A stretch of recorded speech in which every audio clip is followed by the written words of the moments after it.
सच्ची और अच्छी खबर लखनऊ दर्पण न्यूज।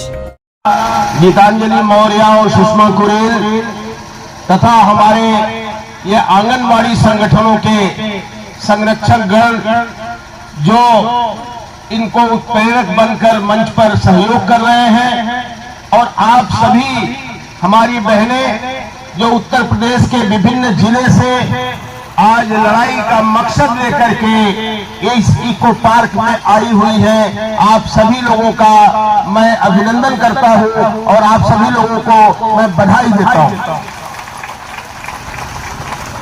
पूरी दुनिया का इतिहास है कि जब जब महिलाएं मैदान में उतरी हैं तब तक इतिहास बदलता है, और मुझे लगता है कि आप जब आज मैदान में उतरी हैं तो आप भी शायद ये सोच के उतरी हैं कि कोई न कोई नया इतिहास तैयार करना है। मैंने मेरा कार्यक्रम पुणे का था, बहुत जबरदस्ती की सुषमा ने, मिथिलेश जी ने, इन्होंने कहा नहीं आना ही पड़ेगा सर। तो मैं सुबह 9 बजे का निकला हूँ भाया दिल्ली, लखनऊ अभी पहुंचा हूँ, क्योंकि मुझे लगता था कि अगर महिलाओं की और बहनों की लड़ाई में मैं शामिल नहीं हुआ तो मेरे नाम पर यह दाग लगेगा कि पुरुष लोग महिलाओं की लड़ाई में नहीं होते, महिलाएं ही पुरुष के साथ खड़े हो।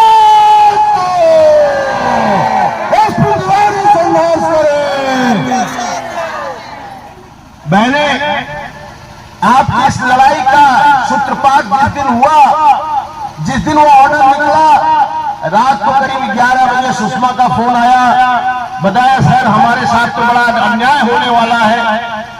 तो मैंने पूछा भाई क्या हो गया अचानक 11 बजे रात को तुम फोन कर रही हो?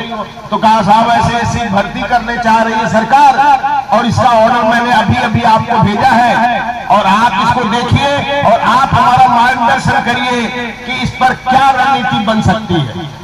मैंने तुरंत उनको यही सुझाव दिया कि देखो, अकेले के बस की लड़ाई नहीं है, सरकार शासन हाथी होता है, और हाथी से लड़ने के लिए चूहे सफल नहीं हो सकते। हाथी से लड़ने के लिए अगर सब लोग एकजुट हो जाए तो हाथी से भी बड़ी ताकत हो जाएगी, और तभी आप सफल हो सकते हैं। आज हमें बड़ी खुशी है इस बात की कि आप सब लोग यूनाइट हुए और तैयार हुए, और बड़े कम समय में आप लोग आज इस धरने के स्थल पर पहुंचे हैं, और एक बड़ा संदेश आपने उत्तर प्रदेश के शासन को, उत्तर प्रदेश के अधिकारियों को और उत्तर प्रदेश के माननीय मुख्यमंत्री को आपने ये भेजने का काम किया है कि अब हम जग रहे हैं, और अगर आपने और हमारे साथ कोई अन्याय किया तो विरोध और मजबूत होगा, लड़ाई और कड़ी होगी, संघर्ष और तगड़ा होगा। बहने, आपकी मांगों के बारे में तो आप लोग कह ही रहे हैं, हमें पता भी है। आज पूरे हिंदुस्तान में अगर सबसे ज्यादा उपेक्षित आंगनवाड़ी की महिलाएं हैं तो उत्तर प्रदेश की। आपकी सरकार क्या सिक्किम से भी गई गुजरी है? आपकी सरकार क्या अंडमान निकोबार से भी गई गुजरी है? अंडमान निकोबार में भी आंगनवाड़ी को 8,000 रुपए और हेल्पर को 6,000 रुपए मिलता है। अंडमान निकोबार में इतना बड़ा उत्तर प्रदेश के 3-4 जिलों के बराबर। और अब अगर मैं सीरियल करना शुरू करूं तो आज तेलंगाना एक सबसे बड़ा राज्य है जहां आंगनवाड़ी को 13,250 रुपए और उनकी हेल्पर्स को 8,000 रुपए मिलता है। भारत में और कई राज्य हैं, आपका तमिलनाडु है, आपका मध्य प्रदेश है, हरियाणा है, आंध्र प्रदेश है, ये सब 11,500 के ऊपर देते हैं आंगनवाड़ी की कार्यकर्तियों को, और हेल्पर्स को सबके यहाँ 8,000, 9,000, 9,500 रुपया मिलता है। उत्तर प्रदेश इतना बड़ा, दुनिया में अगर उत्तर प्रदेश एक देश होता तो दुनिया उस देश में जो ये नहीं समझती कि एक बच्चे के जन्म से लेकर के अकल तैयार करने वाले लोग जो दिन रात नहीं देखते, सरकार जब बड़ी कठिन परिस्थिति में होती है, कोविड जैसी परिस्थिति महामारी आती है, तो भी ये महिलाएं अपने जान की परवाह नहीं करती, गांव में जाती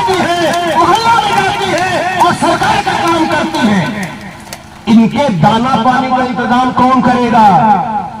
काम तो जो आपके पास आता है हमारी बहनें कभी ना नहीं करती, चाहे जनसंख्या का काम हो, चाहे पंचायती राज का काम हो, चाहे चुनाव आयोग का काम हो, चाहे बाल पुष्टाहार का काम हो, 11 डिपार्टमेंट का काम हमारे देश की आंगनबाड़ी बहनें करती हैं। और उसके एवज में आप क्या देते हो? आप हमको भीख देते हो। इस भीख से हमारा गुजारा हो सकता है? इतनी तो संवेदनशीलता होनी चाहिए।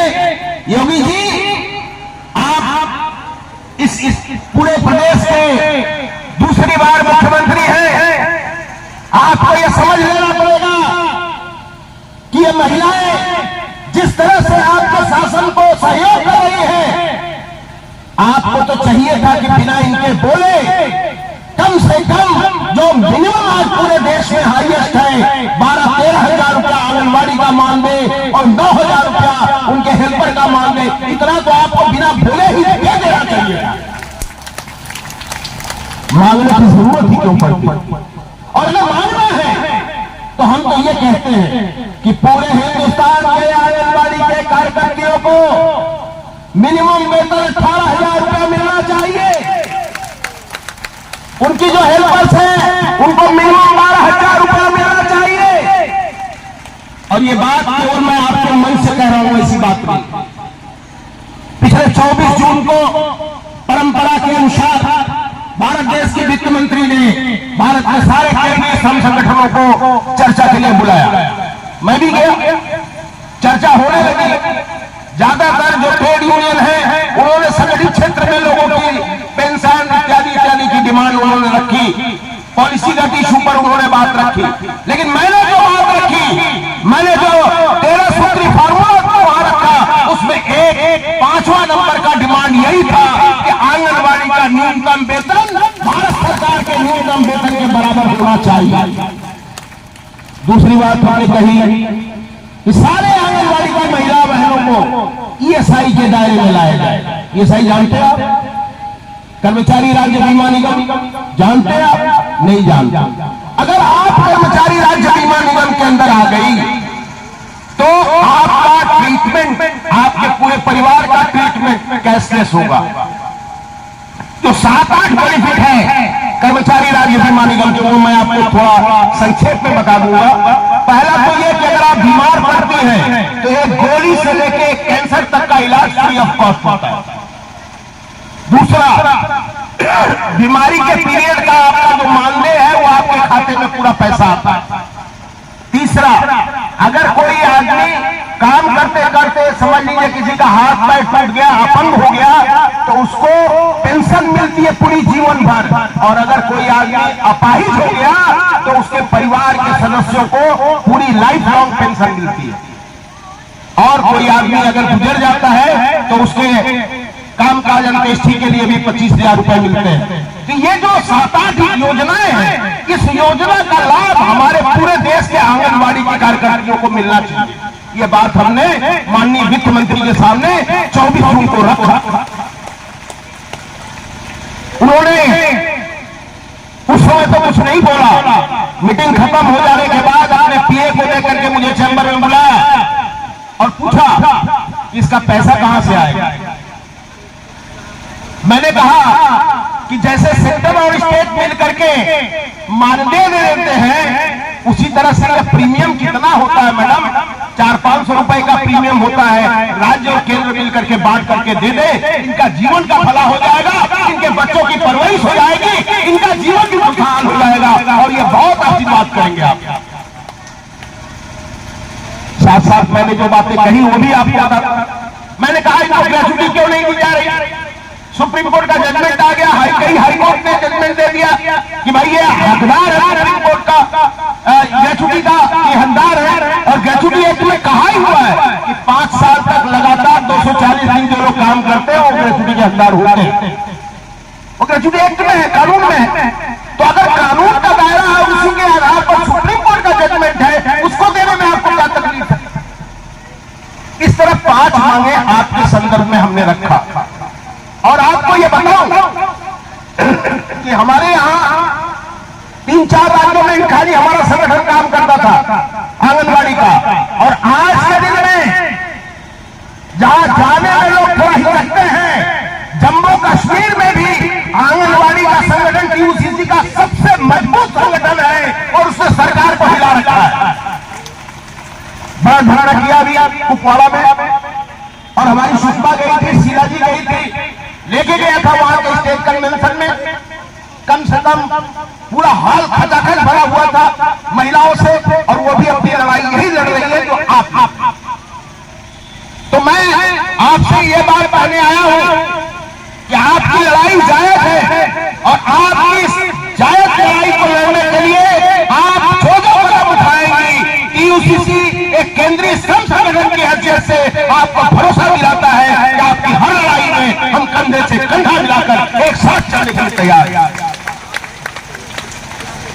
हमारा इतिहास कहता है कि हम तो लड़ने वाले लोग हैं, हम तो नेताजी सुभाष को मानने वाले लोग हैं, और नेताजी सुभाष एक ऐसे क्रांतिकारी थे, एक ऐसे वीर पुरुष थे कि उस जमाने में किसको चैलेंज किया?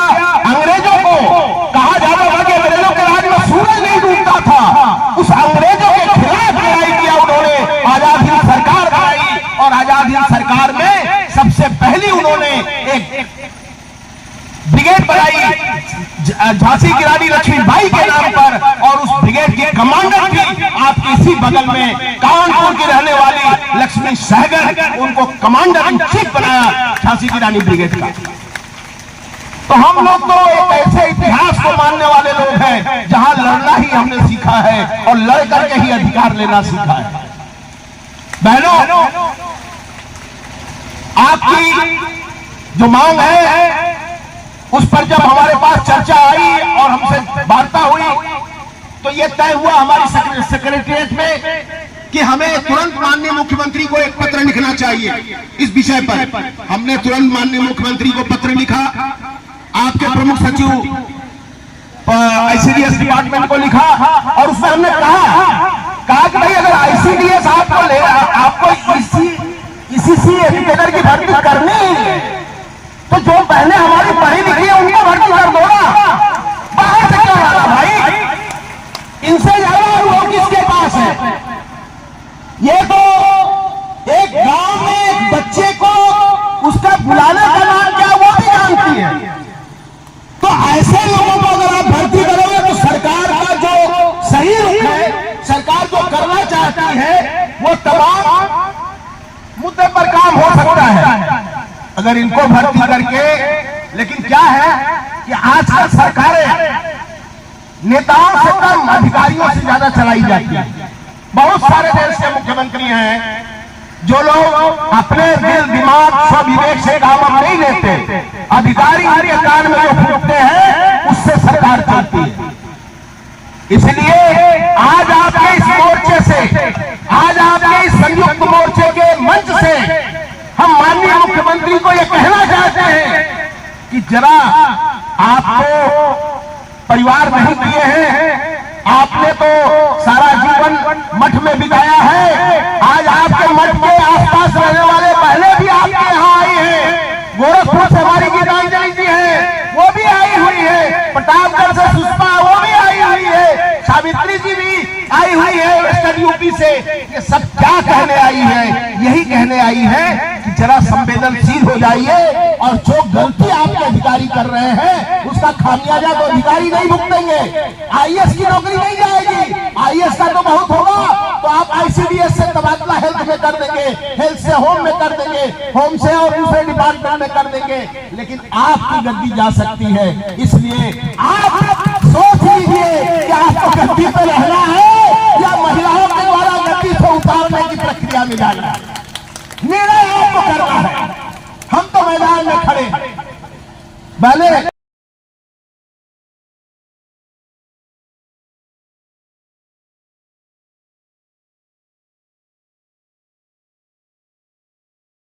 तो गलत नहीं है, सही है, और कार्य चार्ज के रूप में करने पर प्रोत्साहन राशि ठीक है, सरकार कम दे ज्यादा दे वो सरकार की मर्जी, लेकिन हम तो ये कहते हैं कि आप हमको सरकारी न्यूनतम वेतन ही दे दो,